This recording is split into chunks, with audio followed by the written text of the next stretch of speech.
بسم اللہ الرحمن الرحیم۔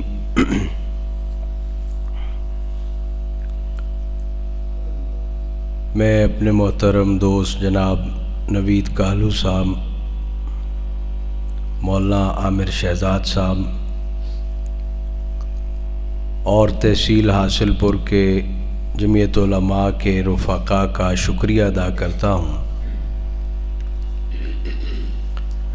کہ آپ حضرات نے یہاں پہ ہمیں مل بیٹھنے کا ایک موقع فراہم کیا۔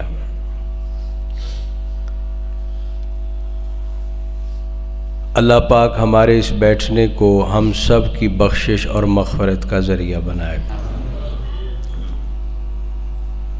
مومن کا کوئی کام بھی ایسا نہیں ہے جس پر اس کو ثواب نہیں ملتا۔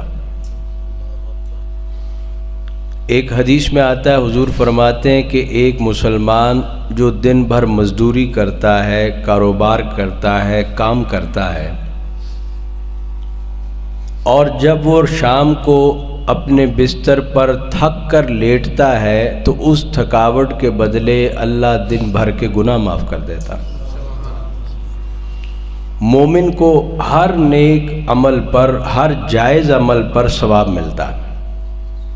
ایک صحابی بڑے صحت مند تھے، جوان تھے، صبح کا وقت تھا، کھدال ڈالے ہوئے مزدوری پہ جا رہے تھے۔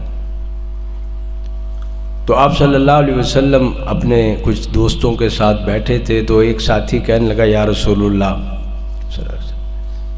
کاش یہ اتنے مضبوط جسم والا جوان آدمی اللہ کے راستے میں جہاد کے لیے جاتا۔ تو آپ صلی اللہ علیہ وسلم نے فرمایا کہ اگر یہ شخص اپنے بچوں کی روٹی کمانے جا رہا ہے فَهُوَ فِي سَبِيلِ اللَّهِ، یہ اللہ کے راستے میں جہاد کرنے جا رہا ہے۔ تو مومن کا کوئی عمل، جائز عمل ایسا نہیں ہے جو اللہ پاک اس کے بدلے اس کے گناہ معاف نہیں کرتے، اس کو ثواب نہیں دیتے، اس کے درجات کو بلند نہیں کرتے۔ اور یہ جو سیاسی عمل ہے، لوگوں پر محنت کرنا، قائل کرنا، جماعت میں لانا، ووٹ اکٹھے کرنا، الیکشن لڑنا، اگر اس پر ہمیں کوئی اللہ سے ثواب کی توقع نہ ہوتی تو مولانا احمد علی لاہوری جیسے بزرگ اس جماعت کا کام کرتے۔ ہمارے حضرت شیخ التفسیر مولانا احمد علی لاہوری رحمۃ اللہ علیہ نے پاکستان کی ایک بہت بڑی تحریک تھی، سن 1953 میں چلی، تحریک ختم نبوت۔ ہوا یہ کہ پاکستان بنا لا الہ الا اللہ کے نام پر، اور پاکستان بنتے ہی پہلا وزیر خارجہ ایک قادیانی کو لگا دیا گیا، سر ظفر اللہ خان، اور ملک کی اہم سیٹوں پر ظفر اللہ خان نے اپنے قادیانی لگا دی۔ حتیٰ کہ پاکستان سے باہر جو ہماری ایمبیسیاں تھیں، کونسلیٹ تھے، ان میں بھی قادیانی پاکستانی سفیر لگا دیا گیا، اور قادیانیت کی تبلیغ شروع ہو گئی۔ علماء پریشان ہو گئے کہ یار یہ تو لا الہ الا اللہ کے نام پہ بنایا تھا، یہ تو جس طریقے سے کام چل رہا ہے، یہ تو کچھ عرصے بعد پاکستان ایک قادیانی ریاست بن جائے گا، اور جو مسلمان ہیں یہاں رہنے والے وہ اقلیت مانے جائیں گے اور یہ اکثریت مانے جائیں گے، یہ تو بڑا کام خراب ہو گیا۔ ہر کام کا ایک طریقہ کار ہوتا ہے، تدریس کے طریقے سے ہوتی ہے، تبلیغ کے طریقے سے ہوتی ہے، جہاد کے طریقے سے ہوتا ہے، سیاست کے طریقے سے ہوتی ہے۔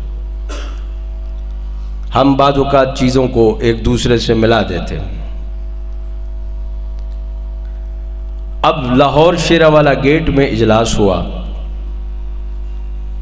فیصلہ کیا گیا، دو بڑے بزرگ تھے قیادت کرنے والے ہمارے بزرگوں میں، ایک امیر شریعت سید عطا اللہ شاہ بخاری رحمۃ اللہ علیہ، اور ایک شیخ التفسیر مولانا احمد علی صاحب لاہوری رحمۃ اللہ علیہ، ان حضرات نے فیصلہ کیا کہ ہم پاکستان میں تحریک تحفظ ختم نبوت چلاتے۔ اس کے لیے فیصلہ یہ ہوا کہ تمام مسالک کو ساتھ لیا جائے، بریلویوں کو بھی لیا، اہل حدیثوں کو بھی لیا، حتیٰ کہ اہل تشیع کو بھی ساتھ لیا۔ سب کے پاس گئے، ہمارے بزرگ چل کر گئے۔ آج تو ہمارے ساتھ جمعیت علماء کے ساتھ ایم ایم اے میں کوئی دوسری جماعت بیٹھ جائے تو مولوی تلواریں نکال لیتے کہ مولانا فضل الرحمان فلاں کے ساتھ بیٹھ گئے، فلاں کے ساتھ بیٹھ گئے۔ ہمارے یہ بزرگ جن کی محبت کو، جن کی عقیدت کو اللہ جانتا ہے، ہم اپنے لیے بخشش کا سامان سمجھتے ہیں۔ ہم کیا چیز ہیں؟ یہ اکابرین چل کر گئے سب مسالک اور فرقوں کے دروازوں پر کہ آئیے ختم نبوت کی تحریک کے لیے اکٹھے کام کریں۔ بریلوی مکتبہ فکر کے ایک بہت بڑے عالم تھے، حضرت مولانا پیر ابو الحسنات قادری رحمۃ اللہ علیہ، شاہ صاحب تھے۔ عطا اللہ شاہ صاحب بخاری ان کے پاس گئے تو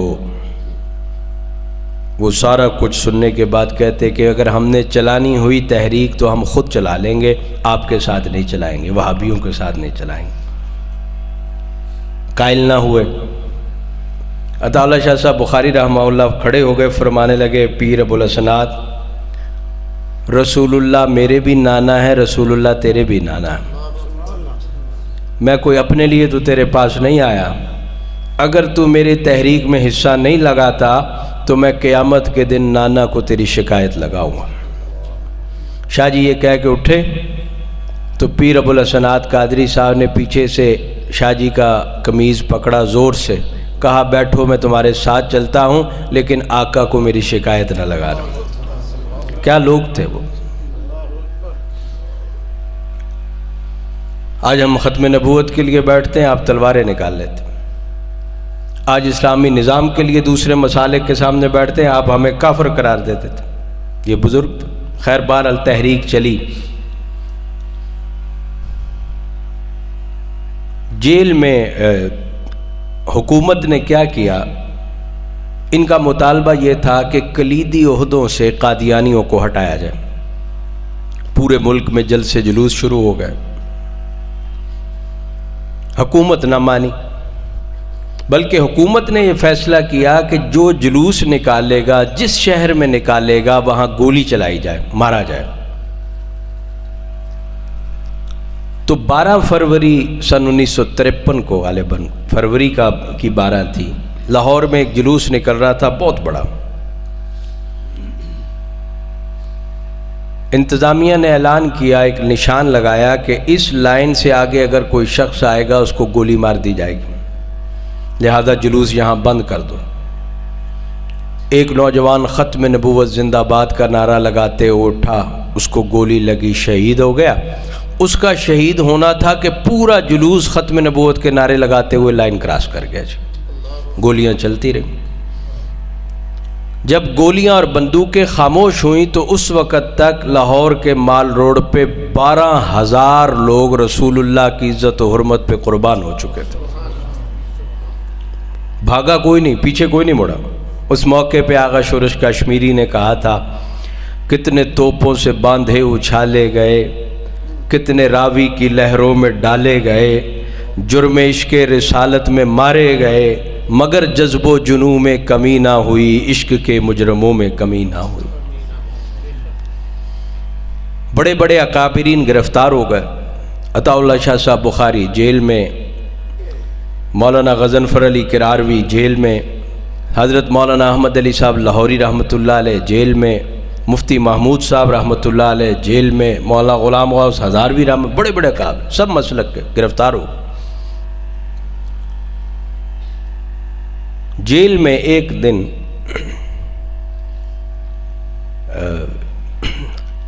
یہ سب چونکہ حضرات تھے، عطا اللہ شاہ صاحب بخاری رحمۃ اللہ علیہ روزانہ تہجد کے وقت پیر ابوالحسنات قادری صاحب کو خود ہاتھ سے وضو کراتے تھے لوٹا پکڑ کے. ایک دن جیل میں ایک دن کسی نے شاہ صاحب سے کہا شاہ صاحب اگر آپ پیر ہیں بزرگ ہیں اور اتنے بڑے مسلک دیوبند کے آپ رہنما ہیں, آپ ایک بریلوی مولوی کو وضو کراتے ہیں. تو شاہ صاحب فرمانے لگے کہ پیر ابوالحسنات صاحب سید ہیں, آل رسول ہیں, عالم دین ہیں, اللہ والے ہیں. اگر کوئی چوڑا بھی میرے نانے کی ختم نبوت کی حفاظت کرے گا میں اس کی گھر کی دہلیز پر اپنی داڑھی سے جھاڑو دوں گا. یہ تو اللہ والے ہیں. ٹھیک, یہ ہمارے اکابرین تھے, یہ ہمارے بزرگ تھے, اور دوسرے مسالک اور فرقوں سے ایسا ان کا تعلق اور محبت تھی. یہی وجہ تھی کہ اللہ ان کے ہر کام میں کامیابی دیتا تھا. آج میں سمجھتا ہوں میں حق پر ہوں, میرے علاوہ کوئی حق پر ہی نہیں ہے. سب کافر ہو گئے, سب مرتد ہو گئے, سب مشرک ہو گئے, فلاں ہو گئے, گستاخ ہو گئے. نرمی پیدا کرے, کون مقبول ہے کون مردود ہے, بے خبر کیا خبر تجھ کو کیا کون ہے. جب تلیں گے عمل سب کے میزان پر تب کھلے گا کہ کھوٹا کھرا کون. بہرحال بظاہر یہ تحریک ناکام ہو گئی. یہ لوگ رہا ہو کے آئے. سن 1956 تھا. پھر شیراں گیٹ میں ایک اجلاس ہوا. سب حضرات نے پھر سر جوڑے. فیصلہ ہوا کہ ہمیں صرف جلسے اور جلوسوں اور سخت تقریریں اور جناب جذباتی نعروں سے کام نہیں ہوگا. ہمیں کوئی ایسی جد و جہد کرنی پڑے گی کہ جس طرح قادیانی اس عہدوں تک پہنچے ہیں ہم بھی کسی طرح حکمرانی اپنے ہاتھ میں لیں. وجہ یہ ہے, یہ علماء بیٹھے ان سے پوچھیں, دین کے 10% کا تعلق عقائد سے ہے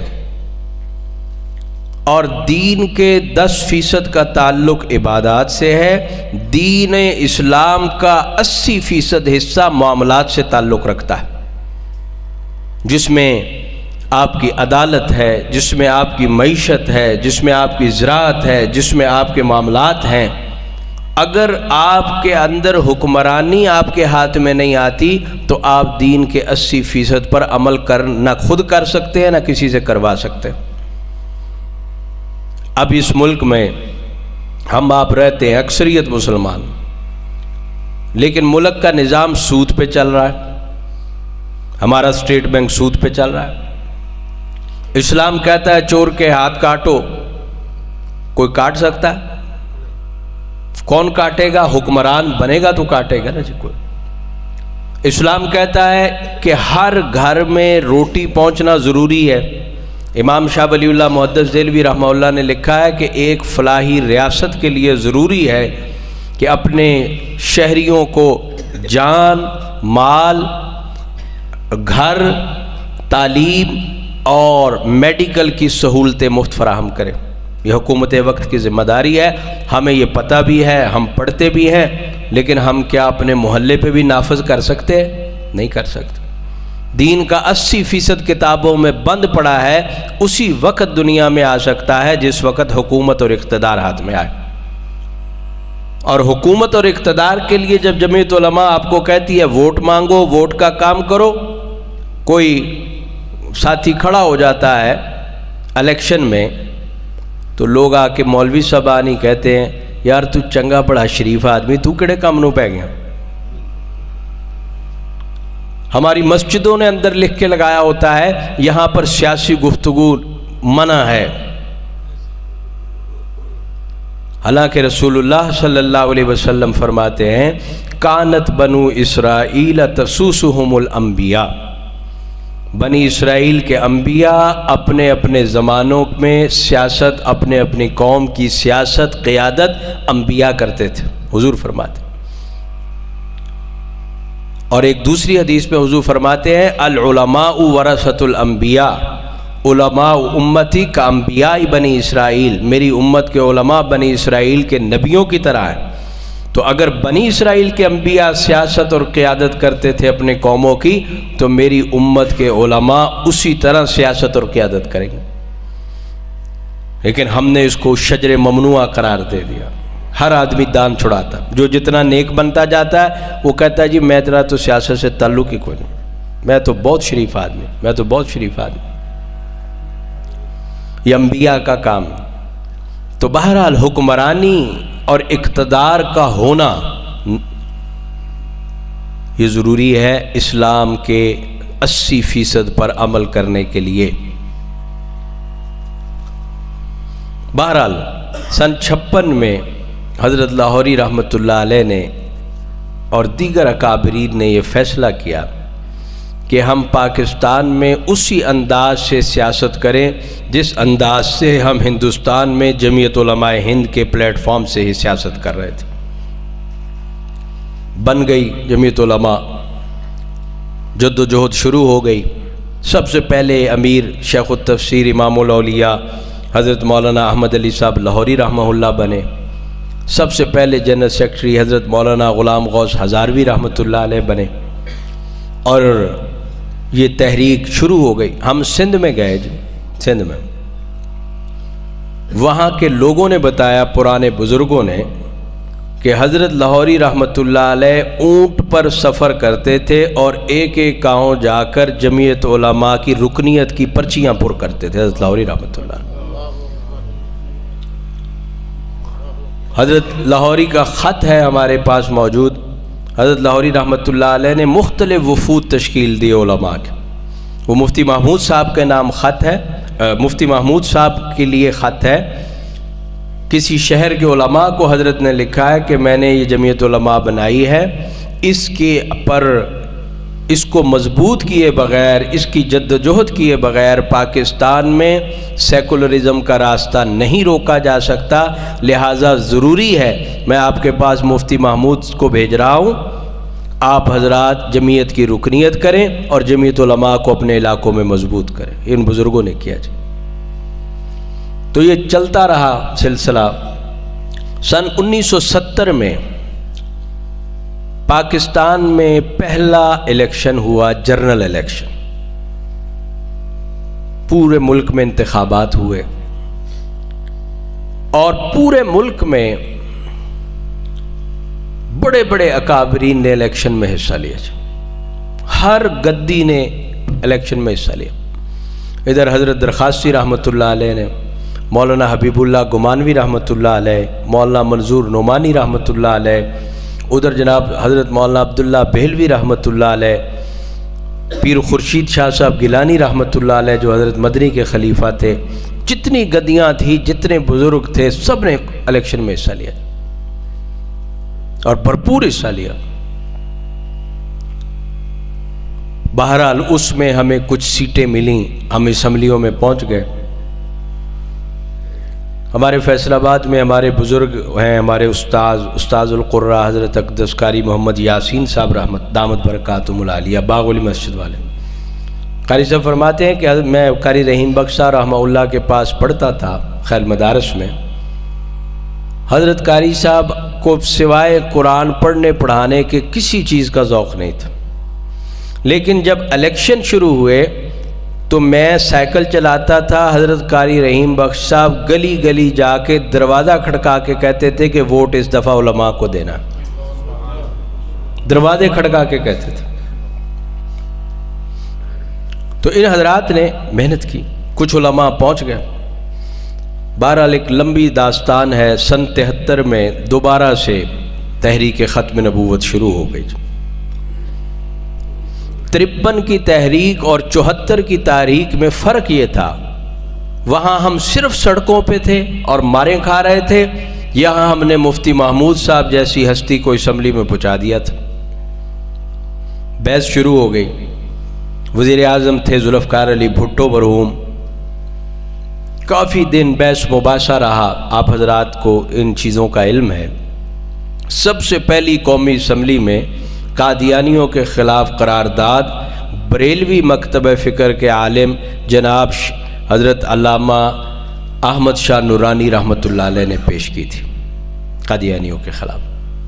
وہ بھی اسمبلی میں تھے، اور دلائل اور بحث وہ مفکر اسلام حضرت مولانا مفتی محمود صاحب رحمۃ اللہ علیہ نے کی تھی، شروع ہو گئی۔ کئی دنوں کی بحث کے بعد، غالباً 126 دن یا کتنے تھے، مرزے کو بھی بلایا گیا، مرزا طاہر کو بھی، ناصر تھا اس وقت، ناصر کو بھی بلایا گیا، بحث مباحثہ ہوا، تمام جماعتیں، سیاسی جماعتیں، سماجی جماعتیں، ہاں جی، سب کو بلایا گیا، پورے ملک کے لوگوں کے سامنے فیصلہ ہوا کہ قادیانی جو ہے وہ غیر مسلم ہے، ان کا اسلام سے کوئی تعلق نہیں۔ ذوالفقار علی بھٹو جب دستخط کرنے لگے اس قرارداد پر، اس فیصلے پر جو محفوظ ہے فیصلہ، تو ہم نے بزرگوں سے سنا کہ اس نے علماء کو بلا کے کہا کہ میں یہ حضور کی ختم نبوت پر نہیں، اپنی موت کے پروانے پہ دستخط کر رہا ہوں، لیکن میں کر اس لیے رہا ہوں کہ آپ حضرات نے مجھے کہا ہے کہ مجھ گناہگار کو اس کے بدلے رسول اللہ کی شفاعت حاصل ہو، میں اپنا وعدہ پورا کر کے جا رہا ہوں، مولویوں تم اپنا وعدہ نہ بھولنا قیامت والے دن۔ اور وہی ہوا جی، اس کو اس کے بدلے تختہ دار پہ لٹکایا گیا، سزا دی گئی، آج تک اس کے خاندان کو مارا گیا۔ اس کے پیچھے وہی لابیاں ہیں جن کو یہ غصہ ہے کہ پاکستان میں یہ قادیانیوں کے خلاف کیا ہوا جائے۔ اب جب اتنی زبردست کامیابی ہو گئی اور قادیانیوں کو بھاگنے کا رستہ نہ ملا، حضور علیہ الصلوۃ والسلام کی ختم نبوت کا ایک بہت بڑا معاملہ حل ہو گیا، تو اس کے بعد سے آج تک ایک مہم چلائی گئی، دو مہم چلائی گئی۔ ایک مہم چلائی گئی کہ مسلمانوں کے فرقوں کے درمیان لڑائی ڈلوائی گئی۔ دشمن سمجھ گیا کہ یہ جب سارے اکٹھے ہوتے ہیں تو ایک کسی نہ کسی دا سر لے لیندے نے، انہوں لڑا دیو آپس، انہوں کٹھے نہ ہونے دیو۔ ایک دوسرے کے خلاف فتوی بازی شروع ہو گئی، ایک دوسرے کے خلاف معاملات شروع ہو گئے، اور کوئی دوسرے کی مسجد میں جانے کو تیار نہیں، کوئی دوسرے سے بات کرنے کو تیار نہیں۔ یہ ایک تو یہ مہم چلائی گئی۔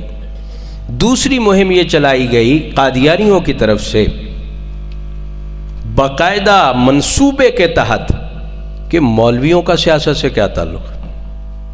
جی مولوی کا سیاست سے کیا تعلق ہے؟ بھئی تسی مسجد نماز پڑھاؤ، تھوڑا سیاست نہ کی تعلق۔ یہ باقاعدہ منصوبے کے تحت قوم کے بچے کے ذہن میں یہ بات ڈلوائی گئی کہ سیاست اور چیز ہے، مولوی اور چیز ہے، تاکہ مولوی سیاست میں گھسا تو جس طرح اس نے وہ کام کرایا ہے یہ اسلام بھی اس ملک میں لے آئے گا۔ لیکن الحمدللہ اب حالات بدل رہے۔ ہمارے قائد جمعیت حضرت مولانا فضل الرحمان صاحب کے بڑے کارنامے ہیں، لیکن ایک بات عرض کروں حضرت کی کہ جنرل مشرف صاحب کے دور میں بڑی کوشش ہوئی کہ پاکستان کے آئین میں ترمیم کی جائے۔ پہلا یہ ہوا کہ پاکستان کا نام اسلامی جمہوریہ پاکستان کے بجائے اسلامیہ کو اڑا دیا جائے اور جمہوریہ پاکستان کر دیا جائے۔ پھر پاکستان کے آئین میں لکھا ہے کہ پاکستان میں حاکمیت ہمیشہ اللہ رب العالمین کی ہوگی۔ یہ بھی کوشش ہوئی کہ یہاں سے لفظ اللہ کو مٹا دیا جائے۔ مولانا کہتے ہیں کہ مجھے طاقتور لوگوں نے کہا مولانا صاحب آئین دیکھ کے لگتا ہے کہ یہ کسی ملک کا آئین نہیں ہے، یہ تو کسی مدرسے کا آئین ہے، اللہ کا کیا کام حکومت کے ساتھ۔ ٹھیک۔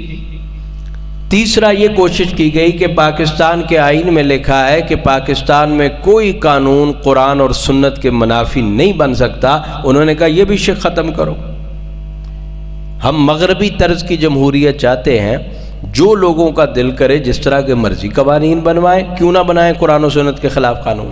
بڑی مضبوط کوشش ہوئی مولانا، اور پانچویں کوشش ہوئی کہ یہ جو ختم نبوت کا قانون ہے اس کو ختم کیا جائے۔ مولانا صاحب فرماتے ہیں کہ ایک نہیں گھنٹوں بحث کی گئی میرے ساتھ۔ کہنے لگے کہ میں اس بحث میں 2 دفعہ اٹھا اور کمرے میں جا کے اللہ کے سامنے سجدہ ریز ہوا کہ اللہ پاک ہمارے بزرگ جو کچھ دین کے لیے اس ملک کے آئین میں کروا گئے ہیں ہماری مدد کر کے ہم اس کو بچا لیں۔ یہ جا رہا ہے 350 کا ایوان ہے، 342 اراکین ہیں قومی اسمبلی میں، اور قانون کے مطابق 2/3 اکثریت جدھر ہوگی وہ قانون ہوگا۔ اور علماء کتنے ہوتے ہیں اسمبلیوں میں؟ 5 7 10 12 13۔ گریبان ہمارا پکڑتے ہیں لوگ، اسلام کیوں نہیں آ رہا؟ فضل الرحمان کدوں دا اسمبلی اسلام کیوں نہیں آیا؟ کہاں سے اسلام آئے؟ 2/3 اکثریت آپ دیں گے تو تبھی آئے گا نا اسلام۔ اور یہ 5 7 لوگ جتنے بڑے بڑے کام اسمبلی میں بیٹھ کے آپ کے لیے کر رہے ہیں یہ بھی اللہ کی مدد ہے کہ ہو رہا ہے، ورنہ ہماری کوئی اس میں وہ نہیں ہے جی۔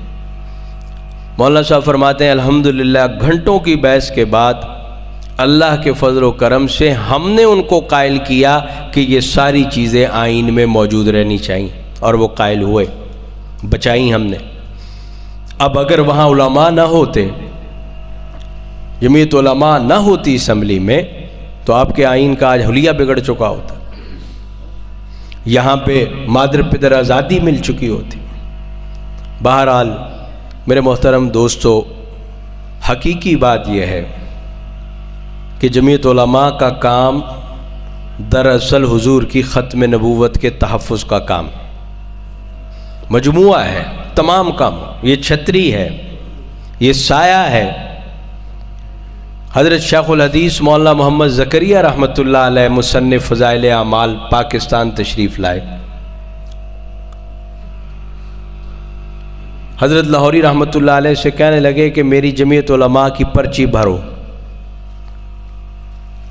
حضرت لاہوری رحمہ اللہ نے کہا حضرت یہ آپ ہندوستانی شہری ہیں، یہ پاکستان کے لوگوں کی جماعت ہے۔ تو حضرت مولانا زکریا مولا فرمان لگے مولانا احمد علی صاحب میں نے پاکستان ہندوستان سے کیا لینا، میں تو یہ پرچی اس لیے کٹوا رہا ہوں تاکہ قبر میں دکھا سکوں کہ میں حسین احمد مدنی کی جماعت کا کارکن ہوں۔